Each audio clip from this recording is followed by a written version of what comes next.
Today's webinar, we are going to be discussing eBay categories and how to attach them properly within eLinks to avoid flags, and then also how to clear any flags up that you might have, as well as some best practices and why they are important.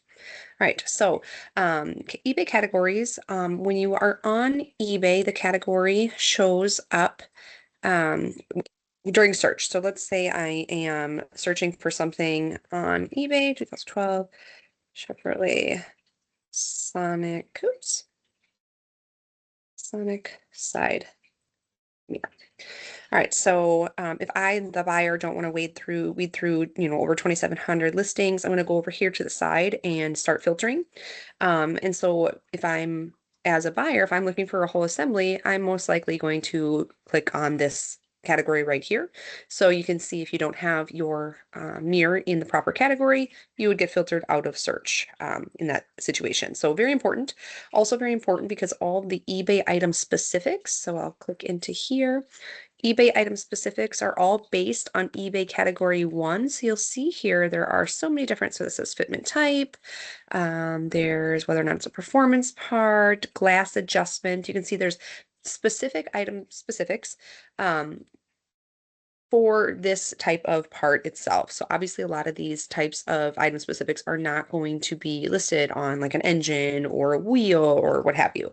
So again, very important that you are in the proper category, one for searching and filtering, and then two for item specifics, which translates into keywords, searchable keywords, and also helps you to avoid after sale issues when you are when you're able to properly describe your part using these item specifics. All right. All right, so in eLink, there are a number of flags that you might receive for categories themselves. And as I run through these flags, you'll see the proper way to attach categories as well. So eLink does set categories for you based off of the part type, but some users do wish to apply and attach their own categories, or you might see that the category that eLink has your part directing to might not be the best match for certain parts within certain part types. Whatever the reason, there's a whole bunch of reasons that somebody might want to switch the category, but the main reason would usually is because there's a flag of some sort. Something happened, the categories maybe got messed up a little bit, and you need to adjust them. So this right here, I'm hovering over, I've got a few examples ready for you to demonstrate of the most common flags that we'll see when it comes to categories. This one here is the category selected is not a leaf category. What in the world does that mean, right? We get this question all the time. So as you're going, so this is going to show you the error because of the categories, it failed to load. And the reason they failed to load is because it's not attached, the category attached is not on a final leaf. So what is a leaf? Each one of these sections here, so eBay Motors, parts and accessories, each one of these is considered a leaf. So you'll see this one ends on dash panels and glove boxes. If I hit select, what's going to pop up is all the options available to me right now from eBay. So we get this information from an API from eBay, okay? You can either list car technology GPS, obviously we're not doing that here because it's a dash panel, or car and truck parts. So we've got one leaf, two leaf, eBay Motors parts and accessories. The second leaf is car and truck parts and accessories, and you see how I have this triangle arrow that provides the drop down. And then I move down and we've got interior parts and accessories. It's got the drop down. And this one ended on dash panels and glove boxes. The problem here though is this has a drop down, and you know because it's got this triangle next to it, triangle or arrow next to it. What you have to do is you have to end on a final leaf.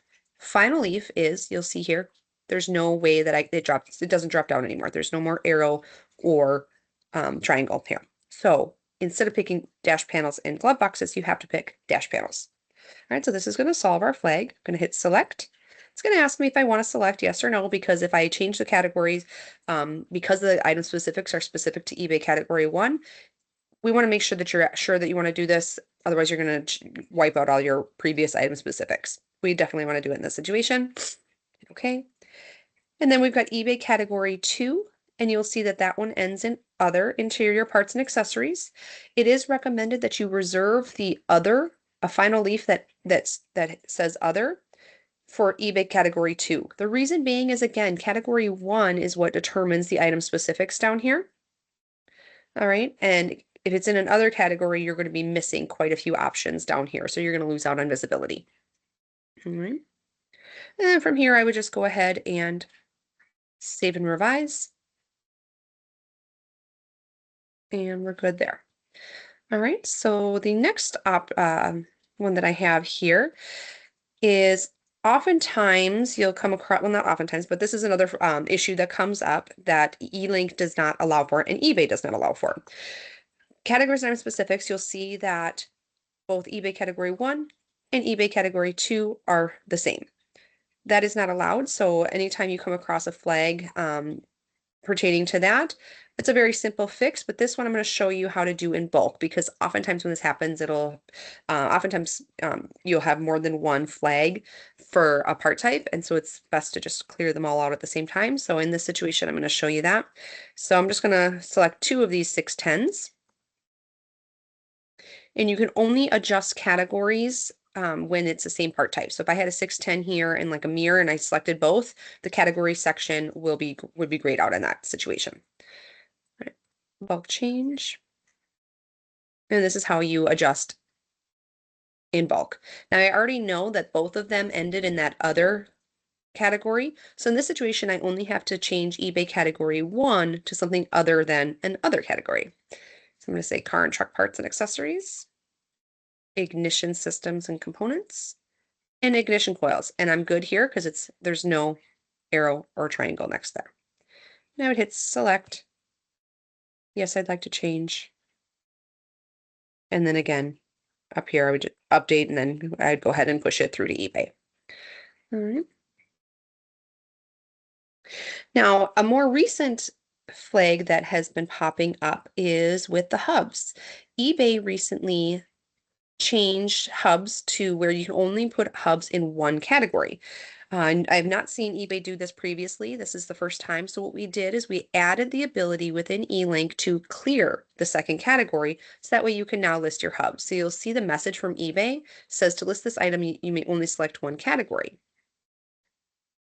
But unfortunately, we have 2 categories selected on this hub. So all I need to do in these situations, and this is something you can also do in bulk, is I come in here, hit clear, and save and list. Save and list as new, works just fine.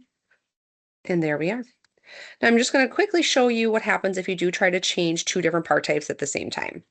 And for obvious reasons, the part types, the categories are based off part type, and you want to make sure that your part type in eLink or interchange part type matches the category type that you're listing on eBay. You don't want to put your headlights in with your in an engine category.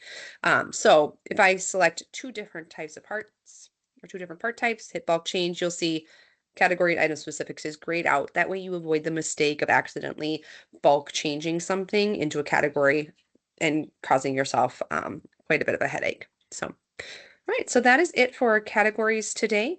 If you have any questions, please feel free to comment below, or you can email us directly at ebay@hollanderparts.com, and we can schedule a phone call if you want to have any live demo or if you have any training needs.